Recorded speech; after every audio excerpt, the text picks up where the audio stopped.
क्या आपको पता है कि 2027 की जनगणना सिर्फ लोगों की गिनती नहीं होगी, बल्कि यह तय करेगी कि किस राज्य को कितना पैसा मिलेगा, कहाँ स्कूल और अस्पताल बनेंगे, भविष्य में सीटों का परिसीमन कैसे होगा और पहली बार जाति के आंकड़ों का देश की राजनीति और समाज पर क्या असर पड़ेगा।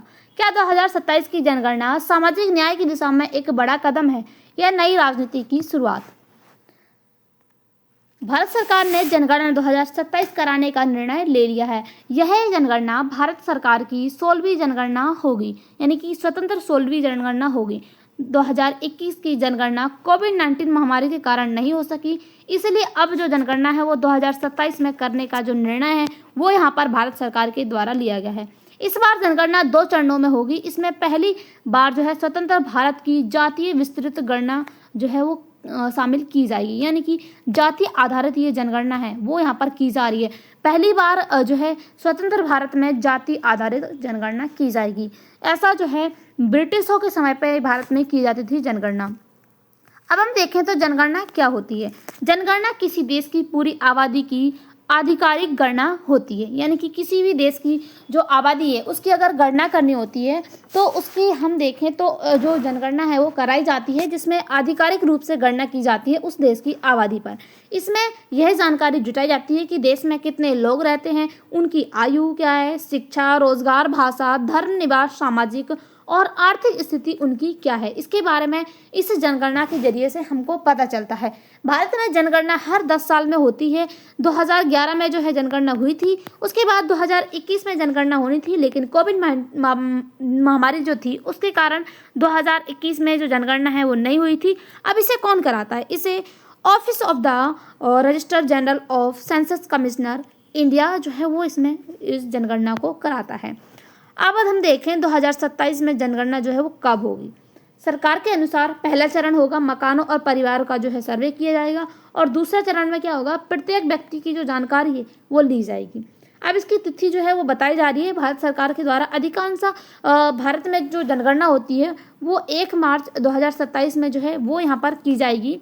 जो 2027 में जनगणना होगी वो 1 मार्च 2027 से शुरू होगी। लद्दाख और कुछ हिमालयी या बर्फीले वाले जो क्षेत्र हैं जैसे कि जम्मू कश्मीर, हिमाचल प्रदेश और उत्तराखंड के कुछ भाग, जिनमें जनगणना जो है वो 1 अक्टूबर 2026 से ही स्टार्ट हो चुकी होगी। अब इस बार क्या नया होने वाला है?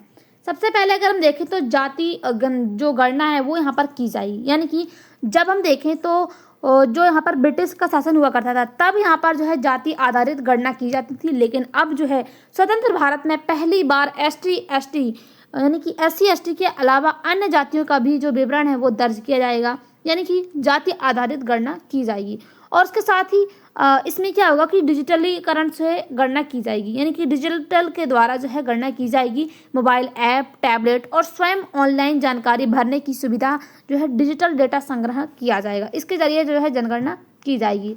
अब सरकार ऐसा क्यों कर रही है? सरकार का आधिकारिक तर्क है कि योजनाओं को सही तरीके से लागू करना, लोगों तक पहुंचाना, यानी कि जो योजनाएं हैं वो सही तरीके से लोगों तक पहुंच सके, वास्तविक जो सामाजिक संरचना है उसका लोगों को पता चल सके, यानी कि डिजिटलीकरण के जरिए होगा तो लोगों को इसकी जो जानकारी है वो उपलब्ध हो पाएगी। उसके साथ ही विकास योजनाओं का बेहतर लक्ष्यीकरण हो पाएगा और डेटा आधारित नीति जो है वो हो पाएगी, यानी कि जो डिजिटल नीति है वो यहाँ पर डेटा आधारित हो पाएगी। भविष्य में संस्थानों को जो है बेहतर वितरण किया जा सकेगा, यानी कि जो भी संसाधन है लोगों को पास जो है बेहतर यानी कि समान रूप से उपलब्ध करवाए जा सकेंगे। अब हम देखें तो जनगणना से क्या क्या तय होता है। संसद में सदस्यों का जो परिसीमन है उसका आधार भी जो है जनगणना के जरिए ही होता है। सरकारी योजनाएं, शिक्षा नीति, स्वास्थ्य नीति और उसके साथ ही सड़क और जो आधारभूत ढांचा है, सरकारी विकास, गरीबी उन्मूलन कार्यक्रम, वित्त आयोग के निर्णय से उपयोगी आंकड़े, आपदा प्रबंधन की जो योजना है, ये सब जो है जो जनगणना होती है उसके आंकड़े के आधार पर ही तय किए जाते हैं। अब हम देखें तो जाति जनगणना है वो क्यों महत्वपूर्ण मानी जा रही है। सरकार के अनुसार वास्तविक आबादी का पता चल सकेगा, यानी कि भारत में कितनी आबादी है और किस वर्ग में कितनी आबादी शामिल है वो भी ये जो है पता चल सकेगा इस जनगणना के जरिए से। सामाजिक न्याय जो है मजबूत हो पाएगा, यानी कि जो यहाँ पर SC/ST के लोग जो हैं उनका भी आंकड़ा जो है मिल सकेगा, यानी कि उनके बारे में भी पता चल सकेगा कि कौन जो है SC/ST में शामिल है। आरक्षण नीति पर जो है तथ्य आधारित चर्चा हो पाएगी और पिछड़े वर्गों की जो वास्तविक स्थिति है वो भी सामने आ पाएगी। यानी कि जो यहाँ पर पिछड़े वर्ग हैं, SC ST वाले, तो जिनको यहाँ पर काफ़ी समय से सताया गया है, उनकी जो अधिकार हैं वो उनको उपलब्ध नहीं हो पाए हैं, तो इसके बारे में भी जो है उनके आंकड़े का पता चल सकेगा। और उसके साथ ही क्या होगा कि योजनाओं का बेहतर लक्षणीकरण हो पाएगा, यानी कि जो योजनाएं सरकार की तरफ से आएंगी वो सबको उपलब्ध हो सकेंगी। अब विरोध करने वाले लोगों की क्या चिंताएं बताई जा रही हैं। कुछ विशेषज्ञ और राजनीतिक दल निम्न आशंकाएं जता रहे हैं, यानी कि जातीय राजनीति बढ़ सकती है, यानी कि जाति के आधार पर राजनीति देखने को मिल सकती है अगर ऐसा हुआ तो, यहाँ पर कुछ लोग जो है कह रहे हैं। उसके साथ ही समाज में ध्रुवीकरण हो जाएगा और हर समुदाय जो है अधिक हिस्सेदारी की मांग करेगा, यानी कि जितने भी समुदाय भारत में होते हैं सब समुदाय जो है अलग अलग हिस्सेदारी की मांग कर सकते हैं। उसके साथ ही आरक्षण विवाद भी जो है बढ़ सकता है और प्रशासनिक ढांचा जो है वो काफ़ी ज़्यादा जटिल देखने को मिल सकता है। और उसके साथ ही अगर हम बात करें तो ब्रिटिश काल से इसकी तुलना, यानी कि हम देखें तो 2000 जब हम देखें तो ब्रिटिश काल था, तो उस समय पे 1872 में पहली बार जो जनगणना है उसका प्रयास किया गया था। यानी कि जनगणना की जब शुरुआत हुई थी उसके बारे में जब यहाँ पर गवर्नमेंट के पास अपील की गई थी या एक तरीके से उसका प्रयास किया गया था जनगणना को लागू करने का, तो 1872 में किया गया था। उसके बाद 1881 में नियमित रूप से जो है पहली बार जो है जनगणना शुरू की गई थी।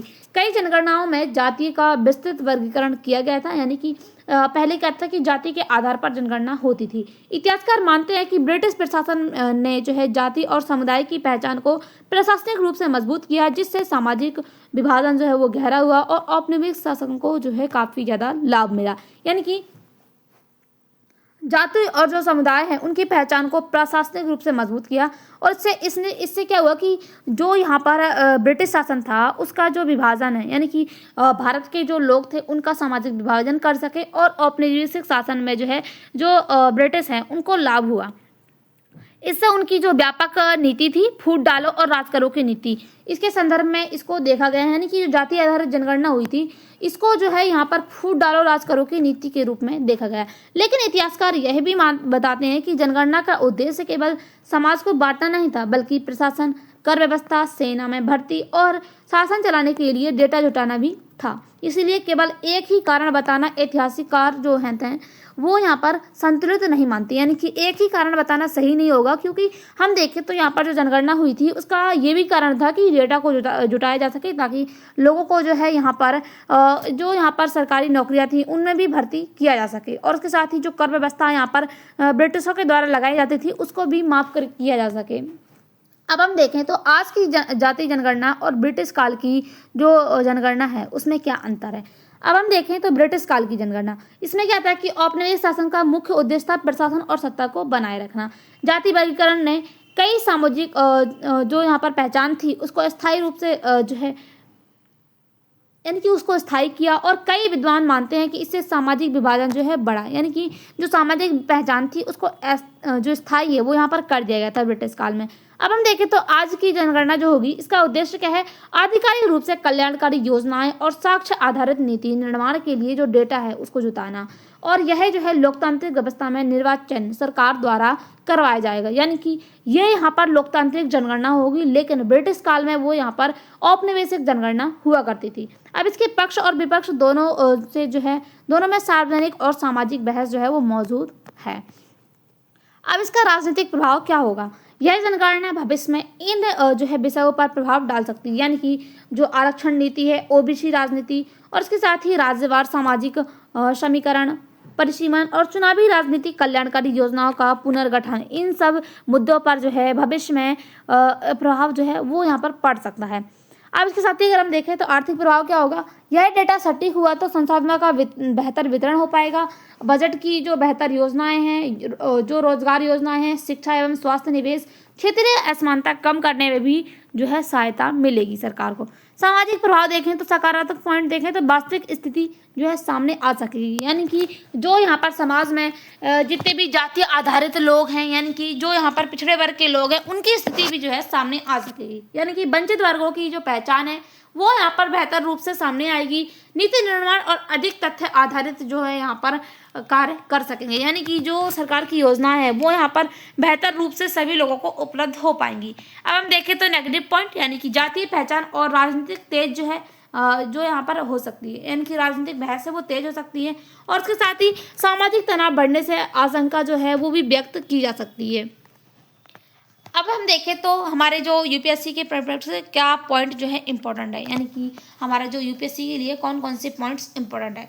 सबसे पहले अगर हम देखें तो पहली व्यापक जनगणना 1972 में इसका प्रयास किया गया था, ये बहुत ज़्यादा इंपॉर्टेंट है। यानी कि हम देखें तो ये एक बहुत ज़्यादा इंपॉर्टेंट पॉइंट है कि अगर यहाँ पर जो है उसमें आ गया कि कब जो है जनगणना का प्रयास किया गया था, वो तो 1972 में प्रयास किया गया था। और पहली बार जो है नियमित रूप से जनगणना कब हुई थी, 1881 में जो है जनगणना हुई थी। और स्वतंत्र भारत की पहली जनगणना कब हुई थी, यानी कि जब भारत में जो है स्वतंत्र हो गया था, ब्रिटों से आज़ाद हो गया था, यानी कि जब भारत को 1947 में आज़ादी मिली थी, उसके बाद से पहली बार जनगणना जो है वो कब हुई थी, तो यहाँ पर 1991 में पहली बार जनगणना हुई थी। अब जनगणना कौन कराता है, ये भी काफ़ी ज़्यादा इंपॉर्टेंट पॉइंट है, यानी कि office of the register general and census commissioner India द्वारा इसको संचालित किया जाता है। अब इसमें इसके तहत एक एक्ट भी बनाया गया है, सेंसन एक्ट 1948 के तहत ये जो आयोजित है वो की जाती है, यानी कि जो जनगणना है वो इस एक्ट के तहत की जाती है। अब जनगणना यूनियन लिस्ट का विषय है, यानी कि जो यूनियन लिस्ट है इसका विषय जनगणना है। अब हम देखें तो मेंस के प्रिपरेटरी क्या पॉइंट इंपॉर्टेंट है। सबसे पहले अगर हम पक्ष में देखें तो यानी कि जनगणना के पक्ष में पॉइंट क्या है, डेटा आधारित नीति, सामाजिक न्याय और लक्षित जो कल्याण है, उसके साथ ही बेहतर शासन के लिए जो है डेटा को उपलब्ध करवाना। अगर हम देखें तो विपक्ष में सामाजिक ध्रुवीकरण, राजनीतिक दुरुपयोग और डेटा की गुणवत्ता, उसके साथ ही प्रशासनिक चुनौतियां, ये जो हैं विपक्ष में हैं। अब हम निष्कर्ष देखें तो जनगणना 2027 भारत के लिए केवल आबादी की गिनती नहीं, बल्कि आने वाले समय में यानी कि आने वाले वर्षों में विकास की नीतियों, संसाधनों का वितरण और सामाजिक न्याय की दिशा में करने वाला, यानी कि दिशा को तय करने वाला एक महत्वपूर्ण प्रक्रिया मानी जा रही है। जातीय जनगणना को लेकर समर्थक और आलोचक दोनों के जो पक्ष हैं, यानी कि तर्क हैं, वो अलग अलग हैं। इसीलिए इस विषय का अध्ययन करते समय तथ्य, संविधान और संतुलित विश्लेषण पर आधारित दृष्टिकोण को अपनाना सबसे ज़्यादा उपयुक्त होगा। तो आपको क्या लगता है कि क्या यहाँ पर जो जाति आधारित जनगणना है वो यहाँ पर भारत में होनी चाहिए या नहीं? आपकी जो भी राय है कमेंट बॉक्स में जरूर बताइएगा। इसके साथ अगर आप इसको पीडीएफ चाहिए तो इसका जो टेलीग्राम चैनल है उसकी लिंक हमारे डिस्क्रिप्शन बॉक्स में दी गई है, उसको ज्वाइन कीजिए और चैनल से जुड़ी जो भी अपडेट चाहिए वो आपको उस पर मिल जाएगी। मिलते हैं अगली वीडियो के साथ, तब तक के लिए बाय, थैंक्स फॉर वॉचिंग।